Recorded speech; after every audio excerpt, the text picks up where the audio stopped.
Nungguin ya.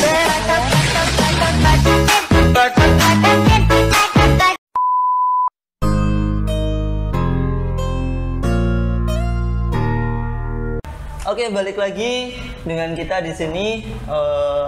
Tadi kita istirahat sebentar karena ada azan zuhur ya Mas ya. Yeah. Kita ya pastinya isomas. Ya.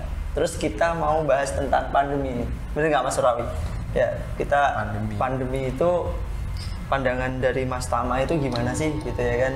Kita kemarin juga udah tanya ke talent-talent yang sebelumnya juga ya Mas ya.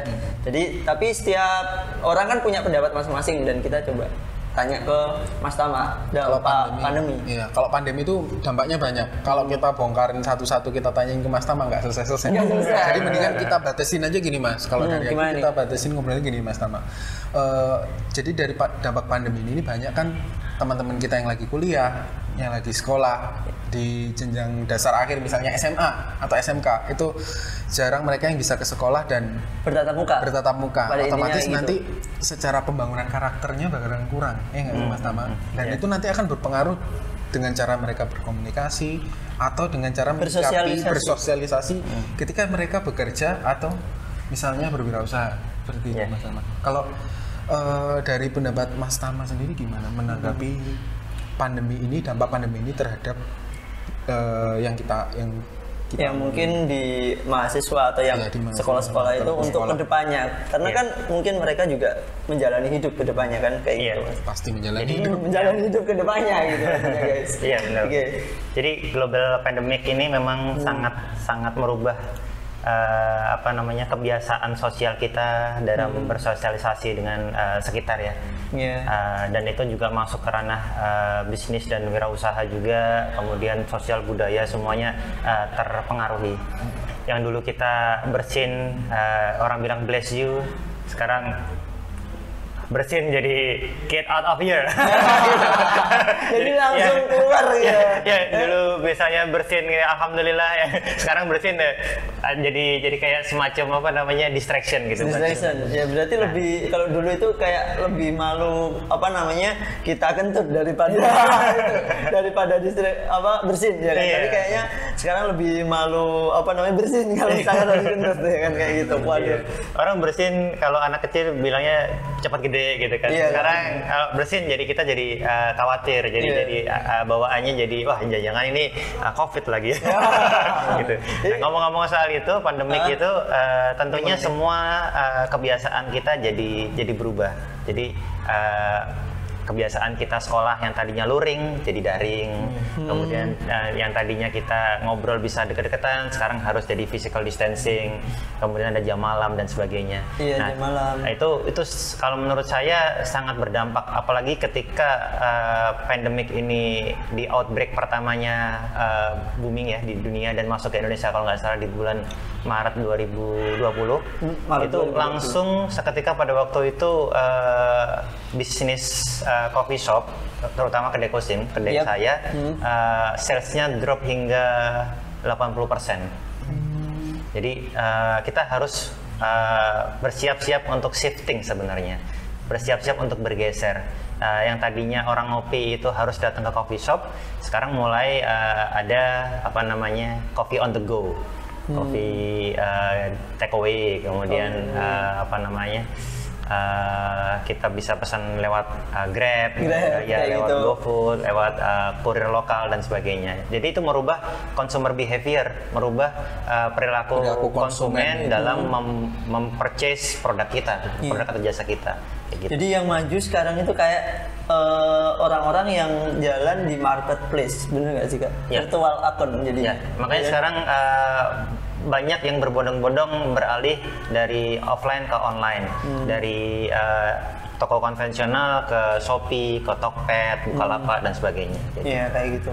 Dampaknya signifikan banget ya, benar. Nah itu dampak ke teman-teman sendiri yang mungkin nanti ya, kalau misalkan saya berpikirnya gini, kalau misalkan saya dulu kan sekolah dari mulai SD ya, Mas Rawi juga ya, SD, SMP sampai dengan SMA, kita kuliah itu kan bertatap dengan dosen, bertatap dengan guru, bertatap dengan teman-teman, kita bisa seneng. Jadi rasa itu kayaknya udah hilang sekarang, ya kan? Betul. Jadi orang kayaknya lebih berfokus dengan jaga jarak dan dia lebih menyendiri. Ya, betul. Bagaimana kedepannya tentang bersosialnya gitu? Ya. Bersosialnya itu gimana gitu? Kalau dari Mas Qasim itu nanggapnya kalau gimana? kebetulan saya juga dosen di salah satu universitas di Tulungagung. Jadi dampak ini nggak hanya dialami dari sisi mahasiswanya saja sebenarnya, dari siswanya saja, tapi juga dari dosennya. Dosen yang tadinya bisa menjelaskan dengan lebih dekat dengan mahasiswa, kali ini mereka harus menjelaskan materi pelajarannya melalui platform-platform digital. Dan itu kadang-kadang nggak semua dosen itu melek dengan digital platform. Kadang ada yang bahkan belum bisa mengoperasikan Zoom meeting. Gitu. Jadi para dosen-dosen yang sudah dalam tanda kutip sepuh, mereka lebih tua gitu, lebih senior lah. Ini tuh menjadi lebih senior gitu. Memanfaatkan sekedar WA group. Dan itu kan kalau menurut saya spiritnya hampir hilang gitu. Maksudnya yang dulu saya mungkin bisa seminar public speaking di hadapan ratusan siswa ketika sekali seminar workshop, sekarang saya ngomong kayak seolah-olah ngomong sendiri di depan kamera. Jadi itu ada spirit yang hilang sebenarnya di situ. Tapi gimana cara kita menyikapinya aja. Semua orang mengalami hal ini. Jadi gimana caranya kita shifting, gimana cara kita ya mau nggak mau memang kita behaviornya sudah berubah. Kita harus mau nggak mau dipaksa untuk go digital. Yang tadinya industrial 4.0 itu mungkin tahun 2020 awal itu sedang digaung-gaungkannya, tapi di tahun 2020 pertengahan hingga saat ini kita kayak dipaksa. Mau nggak mau harus go digital. Semua harus go digital kayak gitu. Nah, kalau misalkan penanaman karakter sendiri untuk bersosial, kalau misalkan kita diminta jaga jarak dan kemudian kita nggak bisa tatap muka, itu gimana sih Kak? Kalau misalkan kayak gitu, untuk menyikapi pada saat nanti kita sudah menjadi orang ya intinya, bukan ya sekarang masih udah jadi orang sih ya kan, udah jadi orang, cuma terjun di masyarakat gitu Kak, ya kan? Saya aja yang sangat suka bersosial ya kan, saya terjun di masyarakat pun juga perlu kalau misalkan kita itu menyesuaikan gitu ya kan. Nah, mereka bisa nggak menyesuaikan terhadap itu gitu loh. Kalau misalkan mereka udah harus jaga jarak dari mulai sekarang kayak gitu. Kalau konsep saya kan kalau kita bisa penanaman karakter untuk bersosial kan ya memang harus terjun ke bersosial langsung, bener nggak Mas Rawi? Ya kan harus komunikasi langsung, bertatap muka gitu. Kadang ada dosen yang dia itu mungkin dosen psikologi atau apa ya, yang mungkin dia bisa tahu karakter seseorang tersebut dengan bertatap muka kan bisa lebih dekat gitu. Ya kan kalau dengan Zoom ibarat dengan sosial media sekarang mereka nggak tahu dong karakter mahasiswanya ini seperti apa. Iya, betul sekali. Nah, di situ gimana nih, Mas? Kalau itu Masnya sebagai dosen juga gitu. Dari dosen ya. Pernah jadi mahasiswa dan sekarang jadi dosen. Gitu. Memang itu problematika yang kita hadapi bersama. Jadi tantangannya memang di situ gimana caranya kita lebih interaktif ketika kita menyampaikan kuliah kita di hadapan para mahasiswa kita. Kadang-kadang mereka bisa aja pasang picture yang ternyata dia tidak memperhatikan atau dia hanya hadir secara soul-nya itu hadir di awal sama di akhir aja ketika absen misalnya. Tapi sebenarnya secara materi dia tidak bisa memperhatikan, bisa aja seperti itu. Nah, gimana caranya kita membuat kuliah yang interaktif, membuat kuliah yang bisa mengajak mahasiswa kita berinteraksi dengan kita dan turut mungkin misalnya dengan study case dengan proyek yang langsung terjun ke masyarakat tapi tetap dengan menerapkan protokol kesehatan seperti itu. Jadi tergantung kembali ke masing-masing praktisi akademisinya, gimana caranya menjalankan pendidikan itu atau orang itu supaya bisa bersosialisasi dengan baik dengan masyarakat sekitarnya. Kayak gitu. Mungkin Mas Rawi ada tambahan pertanyaan lagi mungkin? Kalau aku tadi nambahin ke arah hubungan dengan masyarakat ya pasti.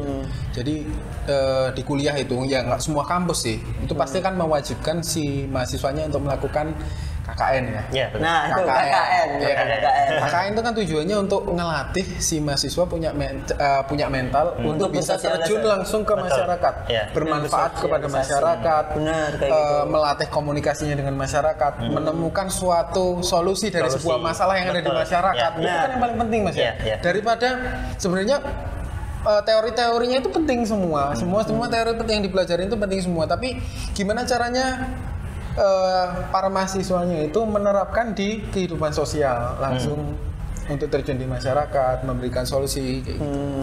Jadi pada intinya kan mereka bisa bermasyarakat gitu kan, terjun di masyarakat, bisa bermasyarakat dan bisa memecahkan apa yang menjadi keluhan pada masyarakat tersebut. KKN kan tujuannya mungkin itu ya kan benar di situ. Nah KKN sekarang itu gimana Mas? Kalau misalkan sekarang ini tapi di IAIN sini masih ada KKN apa enggak ya kayak? Masih itu salah satu syarat wajib, jadi termasuk porsi wajibnya di mahasiswa ya. Tetap. Di pandemi ini tetap? Ya, tapi dengan prokes ya tetap ya. Okay. Kalau internship atau magang atau KKN itu sebenarnya memang dibutuhkan untuk salah satu syarat wajib untuk lulus.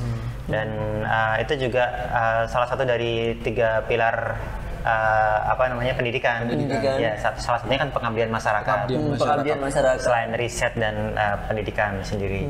Jadi tetap itu juga harus dilakukan dengan kalau masa-masa pandemi seperti ini ya memang ya gimana ya? Susah gampang gitu.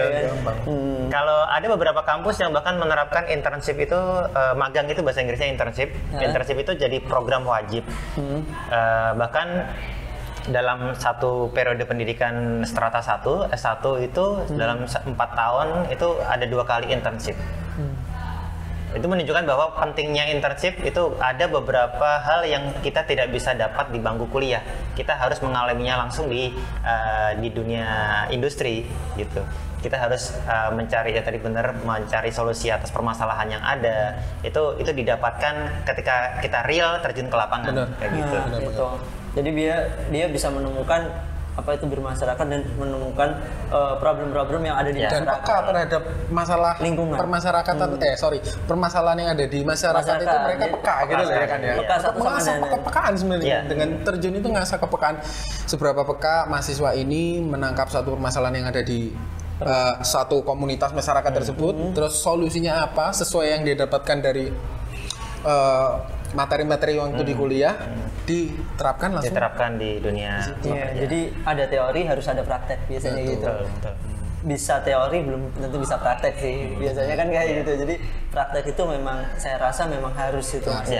Nah, pandangan Mas Tama sendiri terkait pendidikan di Indonesia yang sekarang semakin susah untuk bertatap muka, pada nantinya suatu saat nanti kalau misalkan pandemi sudah berakhir, bisa menjamin nggak kalau kita tetap bisa memiliki anak-anak Indonesia yang benar-benar pintar secara intelektual ya, secara pendidikan ya intinya, baik informal dan non formal ya, dan bisa terjun bener kayak gitu, bisa ngelahirin kayak gitu nggak gitu loh dengan pendidikan yang sekarang ini. Itu kompleks banget sebenarnya, tapi tidak menutup kemungkinan kita bisa melakukan itu. Karena sekarang ini kan kita sudah behaviornya memang sudah arahnya ke sana. Jadi walaupun dilakukan secara daring, dan ada beberapa yang perpaduan daring dan luring. Ada beberapa subjek pelajaran yang dia nggak bisa daring, dia mau nggak mau harus datang untuk praktek, misalnya praktek komputer. Dia kan harus mengoperasikan komputer tersebut kayak gitu. Nah itu kedepannya kalau saya sih tetap optimis kita bisa, tergantung dari pelakunya aja. Iya, tergantung dari akademisinya, praktisinya, siswanya sendiri. Yang terpenting adalah siswanya sendiri. Sekuat-kuat apanya dosen mengajari ya kan, kalau si anak itu atau mahasiswanya sendiri tidak ada kesadaran dari diri sendiri dan tidak ada keinginan untuk terus belajar, itu yang susah. Karena gini Mas ya, mungkin saya dan Mas Rawi juga kan juga pernah sekolah ya kita Mas ya. Kita dulu yang bertatap muka aja ada PR kita jarang ya kan. Kerjain bener kan, jujur kan kalau ada tugas gitu ya 1-2 kali lah kita main kayak gitu, nggak sempurna kan ya. Saya nggak munafik, pastinya saya juga dulu pernah kayak gitu. Nah sekarang nih yang nggak dijaga gurunya aja atau dosennya aja, yang di rumah gitu, Mungkin nggak kayak gitu. Pasti kan dalam tanda kutip kan pasti wong yang bertatap muka aja mereka berani kayak gitu, apalagi nggak bertatap muka. Iya. Gimana tuh, ya kan? Di situ takutnya nanti dengan seperti ini menjadi kayak ada melahirkan generasi-generasi yang gimana ya? Kualitasnya menurun daripada yang sebelumnya. Makanya itu saya bilang tadi kompleks karena itu tugas kita bersama. Jadi tugas dari level keluarga, gimana cara menjaga mulai dari orang tua, anggota keluarganya. Misalnya saya punya 2 orang putri. Saya juga kelabakan juga di saat aktivitas saya sebagai dosen mengajar, kemudian juga aktif di kedai sebagai wirausaha. Saya harus mendampingi putri-putri saya. Jadi dengan profesi baristanya betul. ini. Gimana caranya itu semuanya dilakukan dengan baik. Jadi semuanya selaras ya. Selaras, betul. Biasa itu. Ya, susah menjaga kepala rumah tangga yang kayak gitu memang. Ya Mas Rawi ya. Iya. Mas Rawi juga mungkin bisa tapi multi talenta. Multi talenta itu ya, susah idenya banyak. Ya kayak gitu. Melahirkan putra-putri yang cerdas dengan ini. Tapi ada dampak positifnya yang saya ambil nih. Bahwasanya peran guru dan dosen itu tidak sepenuhnya sekarang karena orang tua pun juga ikut andil. Betul. Jadi kelihatan si generasi ini gimana dengan orang tua tersebut. Benar nggak Mas Roni? Ya kan? Di situ. Jadi ada plus minusnya sih Mas. Ya kan? Itu plusnya jadi mereka bisa berkumpul dan orang tua pun juga tahu apa yang dipelajari anaknya. Betul. Ada orang tua hanya tahu proses lu harus jadi anak pintar, ya kan? Tapi nggak tahu dia entah orang tua udah berusaha dilesnin, istilahnya kayak gitu, diberikan bekal pendidikan yang lain, diberikan kampus yang bonafit, sekolah yang paling tinggi, ya kan? Tapi nggak tahu anaknya di situ bolos masuk 1 hari 1 bulan gitu, misalkan kayak gitu. Nah sekarang kan dengan seperti ini jadi mereka terbuka, jadi tahu, wawasannya jadi terbuka gimana pendidikan yang sebenarnya. Jadi gimana susahnya ngajarin anak. Jadi nggak semata-mata anaknya nggak bisa ini pelajaran ini langsung nyalain gurunya. Betul. Gitu kan. Jadi biar ngerti juga berat loh memahamkan seorang anak untuk bisa sesuatu itu. Gitu. Dan ada banyak hal sih yang mungkin kita bisa pelajari juga karena mungkin tidak bisa atau kurang dalam ilmu pelajaran mungkin ya Mas ya. Mungkin dia bodoh dalam pelajaran mungkin, tapi ada juga yang dia pintar dalam bekerja. Ya kan? Betul. Karena tidak bisa dijudge bahwasanya lu bodoh dalam sekolah dan lu nggak bisa kerja. Ada nggak? Ya kan? Banyak orang-orang yang lahir dari lulusan-lulusan yang bukan bonafit tapi dia bisa punya nama. Dan bahkan ada banyak contohnya juga yang tidak sampai bisa ke bangku kuliah, tapi kisah suksesnya juga menginspirasi orang-orang lain yang status pendidikannya tinggi-tinggi gitu loh. Karena dengan usaha mereka, karena kembali lagi ke passion, benar nggak sih Mas? Ya kan passion ya. Karena kalau misalkan kita udah dipaksa tapi tidak sesuai dengan keinginan, istilahnya kayak sia-sia gitu loh. Saya pernah dengar yang Rudy Salim, pernah dengar ya kan? Rudy Salim itu jual mobilnya pada saat kuliah, tapi dia sekarang sukses dan salah satu plagiaris di Indonesia yang punya showroom mobil sport terbesar di Indonesia. Benar nggak sih? Nah di situ. Nah, jadi nggak menutup kemungkinan bahwasanya dia di materi, di di sekolah dia tidak begitu pinter, tapi dia nanti alhasil di berikutnya dia tidak punya masa depan itu kan nggak berpatok di situ kan Mas ya. Sebagai Mas Tama sebagai dosen gitu ya kan. Kalau saya mengquote kata-katanya siapa ya, Anon ya. Ya gimana tuh Mas? Masa depan itu seperti sekumpulan tempe, tidak ada yang tahu. Bener. Ini kayaknya harus digaris bawah lagi. Mas Iqbal nanti kayaknya yang harus menggaris bawah ya kan tadi. Di highlight gede Bang. Sampai tutup semua frame gitu. Jadi penuh dong. Tahu. Iya. Ini jalanin ini karir menjadi barista dan juga dosen gimana Mas? Dan juga saya tahu dengar ya Mas Tama ini sering ngisi motivasi ya? Iya benar nggak Mas Rawi? Iya. Sering ngisi motivasi kompor. Iya. Saya sebagai kompor. Manasin orang-orang yang dingin. Orang-orang yang semangatnya dingin dimasak, di-up lagi. Biar lebih semangat lagi. Tapi dari situ juga saya tadi lihat ya kan banyak dari fakultas-fakultas yang trofinya trofi atau apa ya? Piagam ya. Pelangkat dari universitas-universitas yang lumayan ternama ya, salah satunya di Jawa Timur dan juga Jawa Tengah juga ya ada ya. Itu tadi Kak yang udah pernah diundang kayak gitu.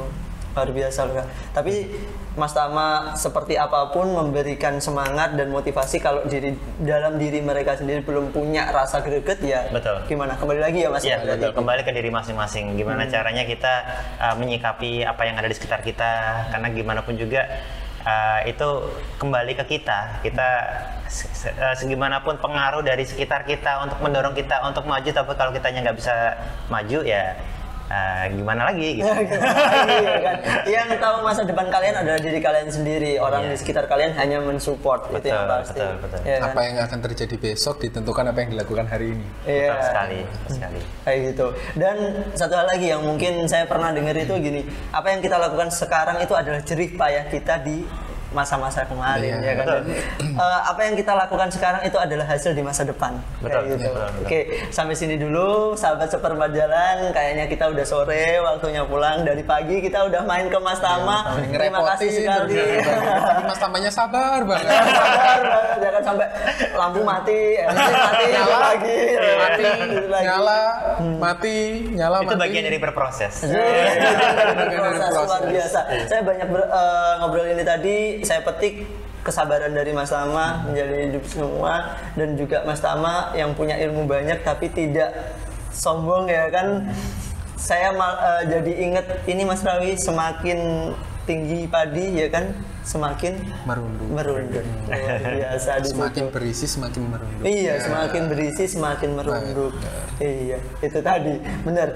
Nah, saya bersyukur hari ini kita bisa ketemu dengan talent Mas Tama dan Mas Faris ya Mas Rawi ya. Kita bisa ngobrol dengan mereka, bisa sharing ya. Tonton video ini sampai habis teman-teman karena ini sambil makna banget ya. Kalau kalian suka pada video ini jangan lupa share dan juga like videonya. Bener nggak Mas Rawi? Jangan lupa nyalakan tombol lonceng notifikasi atau apapun yang mau dipertanyakan atau ada masukan-masukan lagi dari kita yang menurut teman-teman kurang bisa sampai di kolom komentar atau bisa di email atau bisa di direct message Instagram.